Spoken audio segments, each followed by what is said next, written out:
Hello everyone, welcome to machine possible IAS academy.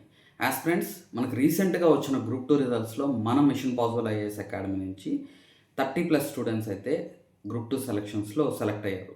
అయితే చాలామంది ఇప్పుడు కొంతమంది స్టూడెంట్స్ మన దాంట్లోనే జస్ట్ మిస్ అయిన వాళ్ళు ఉన్నారు. అంటే ఒక 3 మార్క్స్లోనో 1 మార్క్లోనో 0.5 మార్క్లోనో, అంటే వాళ్ళకు వచ్చిన మార్క్స్ బట్టి, నేను కనుక్కున్న మార్క్స్ దాన్ని బట్టి, సార్ నాకు జస్ట్ మిస్ అయింది సార్, ఒక 2 మార్క్స్లోనో 3 మార్క్స్లోనో లేకపోతే ఒక 5 మార్క్స్లోనో, కొంతమందికి 10 మార్క్స్లో, ఓకే. సో మిస్ అయిన వాళ్ళు ఉన్నారు. సో అయితే చాలామంది ఈ జాబ్ వస్తుంది, ఖచ్చితంగా జాబ్ వస్తుందా నాకు అని అనుకొని కొంత డిప్రెస్డ్ స్టేట్లో ఉన్నారనమాట. అంటే ఇంత హోప్స్ పెట్టుకున్నాను, నాకు రాలేదు, ఇంకొంచెం బెటర్గా చదువుంటే బాగుండు, ఇంకా నేను బెటర్గా స్కోర్ చేస్తుంటే బాగుండు, ఇంకా నేను మంచిగా కొంచెం జాగ్రత్తగా ప్రిపేర్ అయ్యి ఉంటే బాగుండు అని చాలామంది స్టూడెంట్స్ నాకు పర్సనల్గా కూడా మెసేజ్ చేశారు. అయితే నేను మన స్టూడెంట్స్ అందరికి కూడా ఎవరైతే ప్రిలిమ్స్లో క్రాక్ చేయలేదో, లేకపోతే మెయిన్స్లో క్రాక్ చేయలేదో, ఆర్ సిపిటీకి సెలెక్ట్ అవ్వలేదో, ఓకే, కంప్యూటర్ బేస్డ్ సిబిటీకి సెలెక్ట్ అవ్వలేదో, సో ఈ టెస్ట్కి ఎవరైతే సెలెక్ట్ అవ్వలేదో, లేకపోతే మెయిన్స్లో ఎవరైతే సెలెక్ట్ అవ్వలేదో, సో వీళ్ళందరూ కూడా నాకు వాళ్ళని అడిగితే ఎందుకు మీరు క్రాక్ చేసుకోలేకపోయారు, ఎందుకు మీరు అచీవ్ చేయలేకపోయారు అని అంటే వాళ్ళు కొన్ని రీజన్స్ అయితే చెప్పారు. సో ఈ రీజన్స్ వాళ్ళు రియలైజ్ అయితే వాళ్ళకి, అండ్ రియలైజ్ అయ్యి అటువంటి మిస్టేక్స్ జరగకుండా గనక ఉంటే వాళ్ళకి, అండ్ నెక్స్ట్ అప్కమింగ్ అంటే ఇప్పుడు ప్రిపేర్ అవుతున్న స్టూడెంట్స్ ఎవరైతే ఉన్నారో వాళ్ళందరికీ కూడా ఈ రీజన్స్ ఉపయోగపడుతుందని అని చెప్పేసి ఈ వీడియో అయితే మీకు చేయడం జరిగింది. సో మీరు కనుక ఈ వీడియో నచ్చినట్లయితే లైక్ చేయండి, హైప్ కూడా ఇవ్వండి, మిగతా వాళ్ళకు కూడా ఉపయోగపడుతుంది, అండ్ మీ ఫ్రెండ్స్కి కూడా షేర్ చేయండి. సో కొన్ని మిస్టేక్స్ మనం తెలుసుకోవడం అనేది చాలా ఇంపార్టెంట్. లేకపోతే ఎన్ని నోటిఫికేషన్స్ వచ్చినా, ఎన్ని గవర్నమెంట్ జాబ్స్కి మీరు ప్రిపేర్ అయినా మీకు ఇదే రిపీట్ అవుతూ ఉంటుంది, మిస్ అవ్వడము, లేకపోతే ఇంతవరకు. ఎందుకంటే మీ ఎనర్జీ అంతా పెడుతున్నారు, మీ లైఫ్ అండ్ డెత్ దీని మీద ఇన్వెస్ట్ చేస్తున్నారు అనమాట. సో ఇన్వెస్ట్ చేస్తున్నప్పుడు టైం ఇన్వెస్ట్ చేస్తున్నారు, మనీ ఇన్వెస్ట్ చేస్తున్నారు, మీరు రెప్యుటేషన్ ఇన్వెస్ట్ చేస్తున్నారు. ఇంత ఇన్వెస్ట్ చేస్తున్నప్పుడు మీరు ఇంకొంచెం జాగ్రత్తగా ప్రిపేర్ అవ్వాలి. కొన్ని మిస్టేక్స్, ఇప్పుడు మనం ఒక ఎక్స్పీరియన్స్ వచ్చిన తర్వాత మనం ప్రిపేర్ అవుదాము, ఇంకా తెలుసుకుందామంటే కాదు. మిగతా వాళ్ళ ఎక్స్పీరియన్సెస్ నుంచి మనం తెలుసుకొని, ఇప్పుడే బిగినర్స్ ఎవరైతే ఉన్నారో, హౌస్ వైఫ్స్ ఎవరైతే ఉన్నారో, లేకపోతే ఎంప్లాయీస్ ఆల్రెడీ సచివాలయంలో ప్రిపేర్ ఉంటూ జాబ్ చేస్తూ ఎవరైతే మళ్ళీ నెక్స్ట్ లెవెల్కి రీచ్ అవ్వాలనుకుంటున్నారో వీళ్ళందరికీ ఇది ఒక లెసన్ లాగా ఉపయోగపడుతుంది. అండ్ ప్రైవేట్ జాబ్ చేస్తూ ఒక 4-5 గంటలు సమయం ఉండి ప్రిపేర్ అవుతున్న వాళ్ళు, లేకపోతే మాకు ఎక్కువ టైం ఉండదు అనుకున్న వాళ్ళు, లేకపోతే ఫుల్ లెంత్గా ప్రిపేర్ అవుతున్నాం అయినా కానీ నేను అచీవ్ చేయలేకపోయినా అనుకున్న వాళ్ళందరికీ కూడా ఈ పాయింట్స్ అనేవి మీకు చాలా హెల్ప్ చేస్తాయి అన్నమాట. సో ఫస్ట్ థింగ్ ఏంటంటే, చాలామంది ఎక్కువ మంది చెప్పింది ఏంటంటే రీజన్, సార్ మాకు ప్రిలిమ్స్ అండ్ మెయిన్స్ 2 స్టేజెస్లో, ప్రిలిమ్స్లో క్వశ్చన్ పేపర్ అలా చూసేసరికి మేము బాగా కరెంట్ అఫైర్ బేస్డ్ క్వశ్చన్స్ వస్తాయి అని చెప్పేసి మేము అనుకున్నాము, దానివల్ల మేము బేసిక్స్ చదవలేదు. సో బేసిక్స్ చదవకపోవడం వల్ల బేసిక్ క్వశ్చన్స్ కూడా మేము ఆన్సర్ చేయలేకపోయాము. పేపర్లో ఉన్న పాయింట్స్ అన్నీ కూడా నాకు తెలుసు, అయినా కానీ నేను ఆన్సర్ చేయలేకపోయాను, అయినా కానీ నేను అచీవ్ చేయలేకపోయాను అని చాలామంది చెప్పడం జరిగింది. సో అవి ఆ పేపర్లో ఉన్నాయన్నీ తెలుసు, కానీ నేను కరెక్ట్గా పెట్టలేకపోవడానికి రీజన్ ఏంటంటే రివిజన్ ఎక్కువ సరిగ్గా చేయకపోవడం. అంటే రిసోర్సెస్ కూడా ఎక్కువ. ఇప్పుడు రివిజన్ ఎందుకు చేయలేరు అంటే ఎక్కువ రిసోర్సెస్ పెట్టుకోవడం వల్ల. ఇప్పుడు కొంతమంది ఆ ఇన్స్టిట్యూట్ మెటీరియల్, ఇంకొక ఇన్స్టిట్యూట్ మెటీరియల్ అని మెటీరియల్ గ్యాదరింగ్ మీద ఫోకస్ చేస్తారు, కానీ ఉన్న సోర్స్ని మనం ఎంత రివిజన్ చేసుకున్నామో, ఎగ్జామ్స్ రాస్తే నేను ఎంత స్కోర్ చేస్తున్నాను అనేది చేయలేకపోయారు, అది అంచనా వేసుకోలేకపోయారు. ఓకే, అంటే ఫస్ట్ థింగ్ ఏంటంటే లిమిటింగ్ యువర్ రిసోర్సెస్. ఒక సబ్జెక్ట్కి మహా అయితే 1-2 బుక్స్ మ్యాక్సిమం. కొన్ని వాటికి పాలిటీ ఉందనుకోండి, లక్ష్మీకాంత్ తప్ప మిగతా ఏ సోర్స్ చదవద్దని నేను సజెస్ట్ చేస్తాను. ముందు లక్ష్మీకాంత్ చదివిన తర్వాత మిగతా ఏ సోర్స్ అన్నా చదవండి. ఎందుకంటే మీరు క్వశ్చన్స్ చూస్తే డైరెక్ట్గా మీరు లక్ష్మీకాంత్ నుంచి ఇచ్చిన క్వశ్చన్స్ లాగా మీకు కనిపిస్తాయి చాలా క్వశ్చన్స్. నేను అదర్ పాలిటీ ఎక్స్పర్ట్స్ని, బుక్ ఆథర్స్ని నేను అండర్ ఎస్టిమేట్ చేయట్లేదు, కానీ ఎగ్జామినర్స్ కూడా లక్ష్మీకాంత్ నుంచి తీసుకొని ఎగ్జామ్ కండక్ట్ చేసే సిచ్యువేషన్లో ఉందన్నమాట. అంత వెల్ స్ట్రక్చర్డ్ ఉంటుంది. ఆ స్ట్రక్చర్ బట్టి అది అందరూ చదవడానికి అవకాశం కల్పిస్తుంది. ఆ పాలిటీ లక్ష్మీకాంత్ చదివితే మీరు చాలా వరకు మీరు బేసిక్స్ నుంచి అడ్వాన్స్ లెవెల్ కూడా ఆన్సర్ చేయగలుగుతారు. దాంతోపాటు పాలిటీ కరెంట్ అఫైర్స్ చదవాలి. అంటే ఒక సబ్జెక్ట్కి 1-2 సోర్సెస్ తప్ప అంతకన్నా ఎక్కువ సోర్సెస్ నేను వెళ్ళకూడదు అని మీరు ప్రామిస్ చేసుకోండి మిమ్మల్ని మీరు. ఫస్ట్ థింగ్ ఇది మనం తెలుసుకోవాలి. సో ఆ ఉన్న సోర్స్ని అంటే ఎక్కువ సోర్సు ఫాలో అవడం వల్ల, ఎక్కువ సోర్సెస్ని గ్యాదర్ చేయడం వల్ల నష్టపోయారు. ఇంకో రెండో పాయింట్ ఏంటంటే రివిజన్ చేయకపోవడం వల్ల, ఎక్కువసార్లు రివిజన్ చేయకపోవడం వల్ల. ఇప్పుడు స్టూడెంట్స్ జనరల్గా ఏంటంటే గ్యాదరింగ్ మీద ఇంట్రెస్ట్ పెడతారు, కొత్త ఇన్ఫర్మేషన్ చదవడం మీద ఇంట్రెస్ట్ పెడతారు, కరెంట్ అఫైర్స్ గంటల తరబడి చదవమంటే చదువుతారు, రివిజన్ చేసుకోమంటే చేయరు. ఒక్కసారి 2 సార్లు, ఇప్పుడు ఒకసారో 2 సార్లు మన ఎగ్జామ్స్ కండక్ట్ చేస్తే ఆ టైంకి అప్పుడు చదువుతారు అంతే. కానీ అలా కాదు, రివిజన్ అనేది ఒక మంత్రాగా మీరు జపించాలి. నేను రివిజన్ చేయాలి, రివిజన్ చేయాలి, రివిజన్ చేయాలి, రివిజన్ చేయాలని మీరు అనుకుంటూనే ఉండాలి. మీకు ఉన్న సమయంలో ఎంత పర్సంటేజ్ మీరు టైం రివిజన్కి కేటాయించుకోవాలంటే, రివిజన్ అండ్ టెస్ట్లకి మీకు కేటాయించాల్సిన సమయం ఎంత అంటే 1/4 of your time revision and టెస్ట్లకు కేటాయించాలి. 1/3 పెట్టుకున్నా మీకు మంచిదే, మీరు నష్టమేమీ లేదు. 1/3 of your time revision and test కూడా యాడ్ అయ్యాయి కాబట్టి చెప్తున్నాను. రివిజన్కి అయితే 1/4 ఆఫ్ యువర్ టైం పెట్టండి. టెస్టులు కూడా ఇంక్లూడ్ చేస్తే 1/3 of your time revision and టెస్ట్కి మీరు కేటాయించండి. 2/3 ఆఫ్ యువర్ టైము కొత్త ఇన్ఫర్మేషన్ చదువుకోవడం కోసం వాటిని కేటాయించండి. ఎందుకంటే రివిజన్ చేయకపోతే మీరు మర్చిపోయే అవకాశం ఉంది, రివిజన్ చేయకపోతే మీరు మిస్ అయ్యే అవకాశం ఉంది, యాక్యురసీ మిస్ అవుతుంది. ఇప్పుడు నాకు ఒక స్టూడెంట్ చెప్పాడు, సార్ నాకు అన్నీ తెలుసు సార్, కానీ నేను కరెక్ట్గా ఆన్సర్ చేయలేకపోయాను సార్, చిన్నవి నేను మిస్టేక్ చేశాను సార్. ఎందుకు అలాంటి మిస్టేక్ చేస్తున్నారు? రివిజన్ చేయకపోవడం వల్ల, యాక్యురేట్గా ఇదే అని బలంగా మీరు అనుకోకపోవడం వల్ల కరెక్ట్గా ఆన్సర్ చేయలేకపోతున్నారు. అదొక మిస్టేక్. ఓకే, సో ఇక్కడ సెకండ్ పాయింట్ వచ్చేసరికి రివిజన్ చేయడం. థర్డ్ మోస్ట్ ఇంపార్టెంట్ పాయింట్ వచ్చేసరికి మీరు చేయాల్సింది టెస్టులు రాయకపోవడం, ఎగ్జామ్స్ రాయకపోవడం. మిమ్మల్ని మీరు క్వశ్చన్ చేసుకోవాలి. ఇప్పుడు మీరు చదివేటప్పుడు కూడా ఈ దీంట్లో నుంచి నాకు క్వశ్చన్ వస్తుందా, దీంట్లో నుంచి నాకు క్వశ్చన్ వస్తుందా, వచ్చే అవకాశం ఉంది. ఇప్పుడు మనం మెంటార్షిప్లో మనం మెటీరియల్ కూడా ఇస్తున్నాము. సో ఆ మెటీరియల్ మీకు క్లియర్గా తెలుస్తుంది. మీకు అక్కడ మెటీరియల్లో మీకు కనిపిస్తూ ఉంటుంది, హైలైట్ చేసి ఉంటుంది. ఓకే, హైలైట్ చేసిందంటే ఇది ఇంపార్టెంట్ అని అర్థం. ఎగ్జామ్ పాయింట్ ఆఫ్ వ్యూలో మీకు సింపుల్గా మెటీరియల్ చదువుకోవడానికి ఇస్తున్నాం. సో అంటే ఇక్కడ ఆ ఎగ్జామ్కి ఇది వస్తుందా అనేది మనం క్వశ్చన్ చేసుకోకపోతే, ప్రతి దాంట్లో క్వశ్చన్ చేసుకొని ఎగ్జామ్స్ కనుక ప్రాక్టీస్ చేయకపోతే, ఎంసీక్యూస్ సాల్వ్ చేయకపోతే మీరు నష్టపోతారు. మీరు తక్కువ చదివి ఎక్కువ ప్రాక్టీస్ చేస్తే, తక్కువ చదివినా అంటే తక్కువ టైంలో మీరు చదువుకోనున్నా ఎక్కువ ప్రాక్టీస్ చేస్తే మీ సక్సెస్ ఛాన్సెస్ ఎక్కువ ఉంటుంది. గుర్తుపెట్టుకోండి. మీరు చదువుకుంటూనే ఉండి మీ టైం అంతా దానికే కేటాయించి ఎగ్జామ్స్ రాయకుండా, టెస్టులు రాయకుండా మనం ఎప్పుడో గ్రాండ్ టెస్టులు రాద్దాము, రాసిన తర్వాత అప్పుడు చూసుకుందాం అంటే కాదు. ముందు నుంచే మీరు బిగిన్ చేసిన ప్రతి రోజు నుంచే, అదే రోజు నుంచే మీరు ఎగ్జామ్స్ రాయడం కూడా మొదలెట్టండి. ప్రీవియస్ ఇయర్ క్వశ్చన్స్ సాల్వ్ చేయడం, నెక్స్ట్ ఇప్పుడున్న క్వశ్చన్స్ ఏంటనేది. ఇప్పుడు కొత్తగా క్వశ్చన్స్ మనం ఇప్పుడు మెంటార్షిప్లో భాగంగా ఎగ్జామ్స్ కూడా పెడుతున్నాం డైలీ. సో డైలీ టెస్ట్ రాయండి. సార్ నేను అది రాయకపోవడం వల్ల నేను ఒక 10 మార్కులు 20 మార్కులు నేను కోల్పోయాను, ఎగ్జామ్స్ రాసుంటే బాగుండు. ఎగ్జామ్ రాయడం వల్ల అడ్వాంటేజ్ ఏంటంటే అండి, మీకు ఒక డైరెక్షన్ ఇస్తుంది. ఇది ఎగ్జామ్ పాయింట్ ఆఫ్ వ్యూలో మీకు ఇది ఇంపార్టెంట్ అని మీకు తెలుస్తుంది. సో దాని మీద ఇంకా అడిషనల్గా మీరు ఫోకస్ చేయడానికి అవకాశం ఉంటుంది.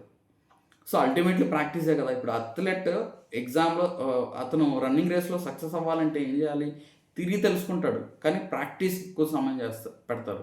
మార్నింగ్ ఈవినింగ్ ప్రాక్టీస్ చేస్తారు. అదే విధంగా మీరు కూడా ఈ ప్రాక్టీస్ అనేది డే 1 నుంచి మొదలెట్టండి. ఒక 10 క్వశ్చన్స్ సాల్వ్ చేయండి, 20 క్వశ్చన్స్ సాల్వ్ చేయండి, 15 క్వశ్చన్స్ సాల్వ్ చేయండి.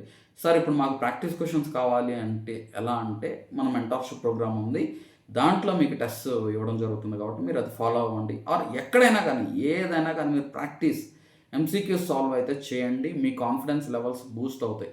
లేకపోతే మీకు ఎలా ఉంటుందంటే, నేను ఎంత చదివినా నాకు ఎంత గ్యాదర్ చేశాను, ఎంత నాలెడ్జ్ నాకు వచ్చింది అనేది మీకు మీరు కాన్ఫిడెన్స్ అనేది పెరగదు అనమాట. ఓకే, సో ఎగ్జామ్స్ రాయడం అనేది చాలా important. Next other important thing వచ్చేసరికి ఏంటంటే, 4th point, no diversions, no deviations.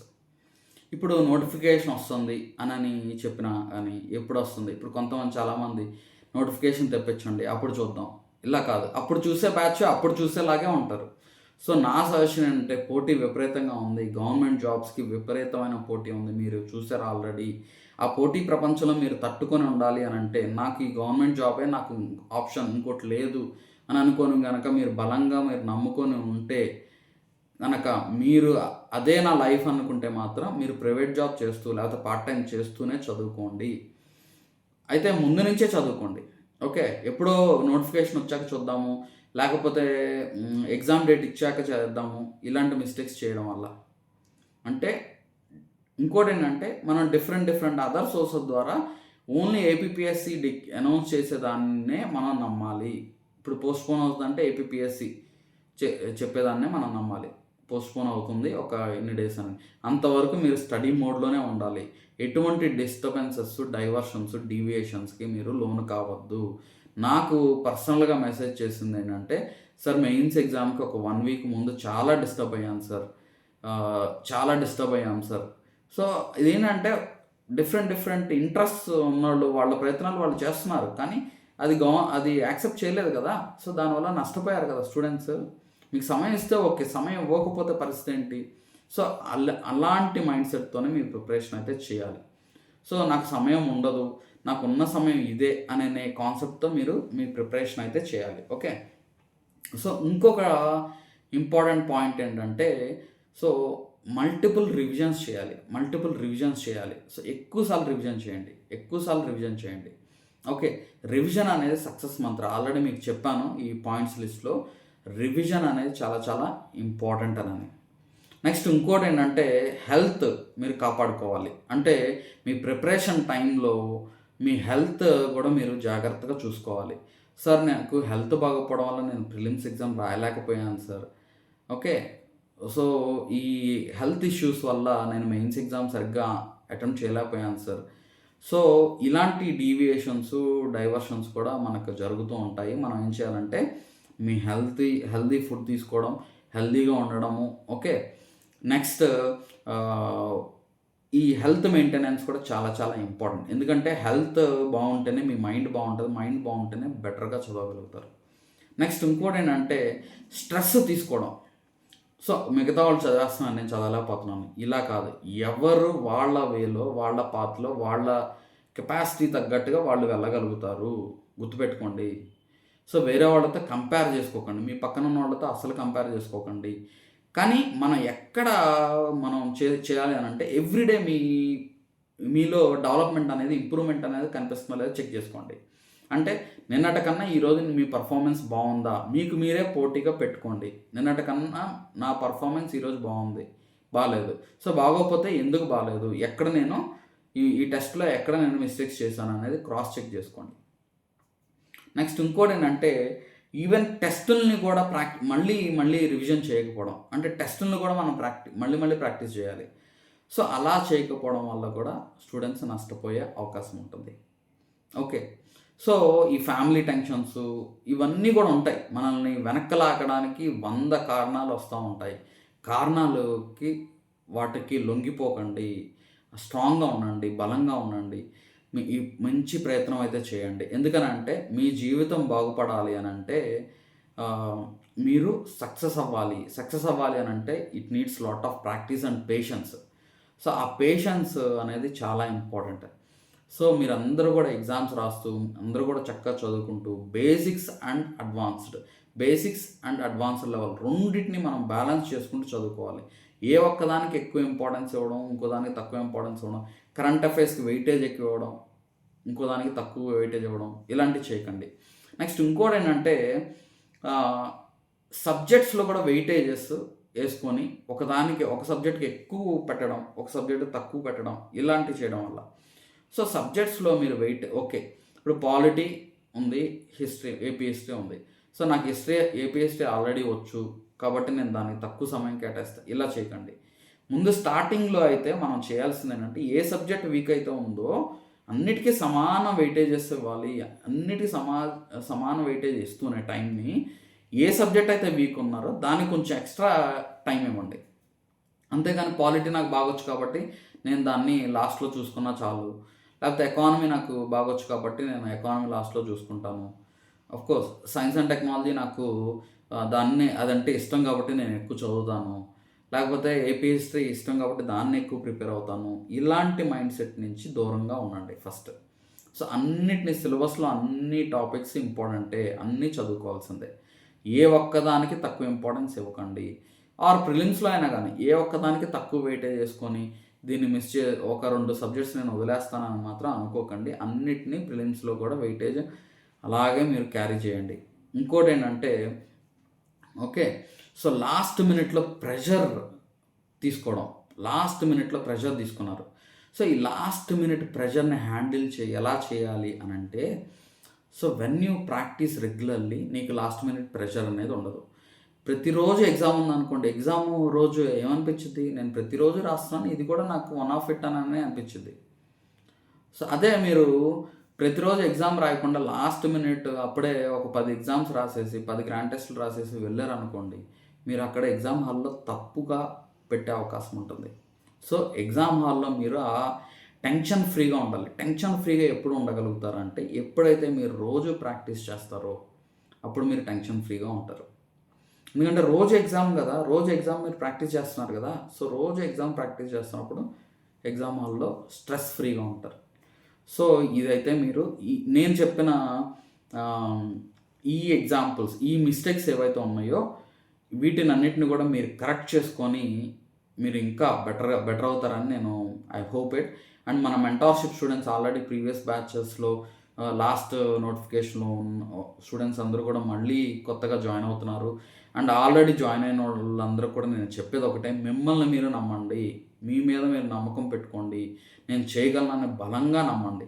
Okay, బలంగా మిమ్మల్ని మీరు నమ్మితే మీరు ఖచ్చితంగా సాధించుకోగలుగుతారు. మీకు మీరు సజెషన్స్ ఇచ్చుకోండి, ఎస్ నేను అచీవ్ చేయాలి, ఇది నా పని, ఇది నేను చదువుకోవడమే నా పని. సో ఇప్పుడు నేను చదువుకోవాలి, ఎగ్జామ్స్ రాయడం నా పని, రివిజన్ చేసుకోవడం నా పని, నేను ఎగ్జామ్స్ రాయాలి, రివిజన్ చేసుకోవాలి, ఓకే టెస్ట్లు ఎక్కువ ఇవ్వాలి అండ్ మల్టిపుల్ రివిజన్స్ చేయాలి. ఇలాంటి మైండ్ సెట్ మనం డెవలప్ చేసుకోండి. అప్పుడు మీ మీద మీకు కాన్ఫిడెన్స్ వస్తుంది, మీకు ఎస్ నేను అచీవ్ చేయగలనన్న నమ్మకం వస్తుంది. నెక్స్ట్ ఇంకోటి ఏంటంటే ఓవర్ కాన్ఫిడెన్స్ వల్ల చాలామంది నష్టపోయారు. ఓవర్ కాన్ఫిడెన్స్ అంటే ఏంటి, అండర్ ఎస్టిమేట్ చేయడం. ఎస్ నాకు వచ్చేస్తుంది, నేను నా అకాడమిక్స్లో నేను టాప్లో ఉన్నాను, సో ఇది కూడా నాకు వచ్చేస్తుంది, సో నేను బెటర్గా చేస్తాను, ఆల్రెడీ చదివేశాను, అంతా వచ్చు నాకు. అలా అనుకోకండి. మీకు నిజంగా వచ్చిన మిమ్మల్ని మీరు కొలిచే కొలమానం ఏంటంటే మీకు వచ్చు కరెక్ట్ అని మీరు ఎగ్జామ్స్ రాస్తున్నప్పుడు అబోవ్ 80% మీరు స్కోర్ చేయగలుగుతున్నారంటే మీరు బెటర్గా ఉన్నారని అర్థం.